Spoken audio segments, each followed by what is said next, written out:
Bonjour et bienvenue sur lespetitsmoinas.com. Alors aujourd'hui nous allons aborder le thème du plan de naissance, encore appelé projet de naissance. Donc le plan de naissance a pour objectif d'expliquer les conditions dans lesquelles on aimerait que le travail et l'accouchement se déroulent le jour J.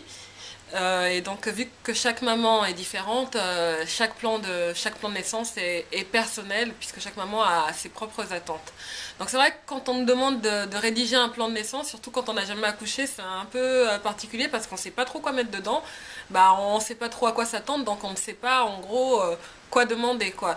Donc l'objectif de cette vidéo, c'est un peu de mettre le type de choses qu'on demande, sachant que moi j'ai à chaque fois pour les 2 fois accouché sans péridurale, donc ce serait plus un plan de naissance pour les personnes qui veulent accoucher sans péridurale, ou peut-être il y a également des éléments pour ceux qui accouchent avec péridurale. Donc pour ma part, dans mon plan de naissance, j'ai bien noté et stipulé que je ne voulais pas qu'on me propose la péridurale. Parce que quand on décide d'accoucher sans péridurale, quand on nous propose une solution à notre douleur, dans la douleur, c'est assez facile finalement de céder et de l'accepter. Donc j'ai demandé à ce que le personnel médical ne me propose jamais la péridurale. J'ai également demandé à ce qu'on ne me propose pas d'ocytocine pour pouvoir accélérer les contractions et pour que le travail aille plus vite, parce que je voulais que les choses se passent naturellement. Donc que si c'était pas nécessaire et que si le travail n'avait pas pris de retard, je ne voulais pas qu'on me propose de l'ocytocine. J'ai également demandé à ce qu'on ne me perce pas la poche des os, mais pour ça a été pour mon premier accouchement, mais au premier accouchement j'ai perdu la poche des os, donc la question ne se posait même plus.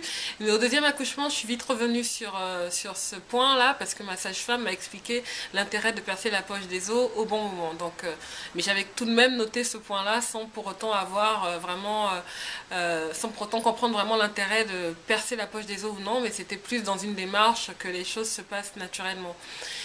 J'ai également demandé à ne pas porter de blouse, parce que je ne voulais pas porter de blouse comme si j'étais malade. Je veux dire, j'y vais pour accoucher, je ne suis pas malade, donc j'ai pas envie de me retrouver dans ces habits de malade. Et donc j'étais dans mes propres habits que j'avais scrupuleusement choisis, et donc j'étais plutôt contente de ne pas me retrouver dans une blouse comme si j'étais malade. J'ai également demandé à ce qu'on n'emmène pas directement mon enfant une fois qu'il serait né. Parce que des fois, on accouche et hop, ils l'emmènent et ils font les premiers soins et ensuite ils vous le ramènent. Non, moi j'ai voulu garder mon enfant pour moi dès la fin de l'accouchement, et qu'en gros tous les examens qui pouvaient être faits plus tard, qu'il le soit fait plus tard pour que je puisse profiter de mon enfant.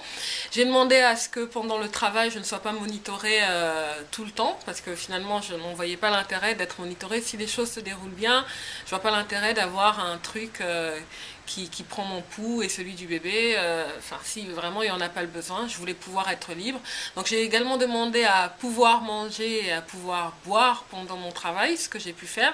Mais encore une fois là-dessus, il y a plusieurs sons de cloche, parce que il y en a qui disent qu'il ne faut pas et il y en a qui disent qu'il le faut.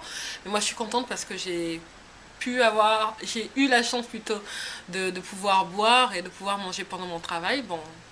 Et j'ai demandé à ce qu'une fois que le bébé soit né, qu'il soit posé directement sur moi, que je puisse lui donner la tétée de bienvenue directement.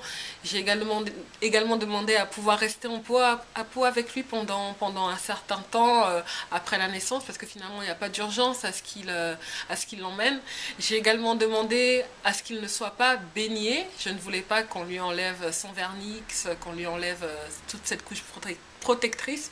Je voulais en gros qu'il reste juste à côté de moi, et j'ai demandé à ce que le premier bain soit donné par moi-même. Je veux dire, finalement c'est son tout premier bain, c'est son bain de bienvenue, et je voulais pouvoir le donner moi-même. Donc vous voyez, c'est un peu des requêtes un peu comme ça qu'on fait dans un plan de naissance.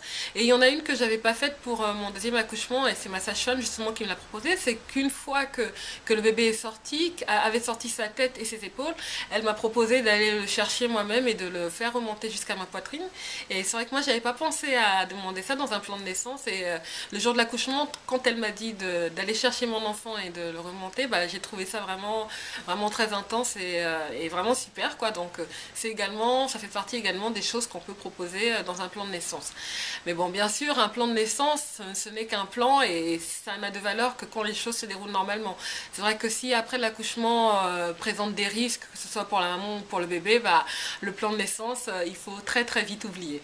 Donc n'hésitez pas à venir sur les petits moinas pour donner votre avis, pour nous dire ce que vous avez mis dans votre plan de naissance, ou ce que vous avez oublié de mettre, ce que vous auriez aimé mettre, ou comment les choses sont passées, et partager votre expérience avec les autres mamans. Voilà, à très bientôt, ciao!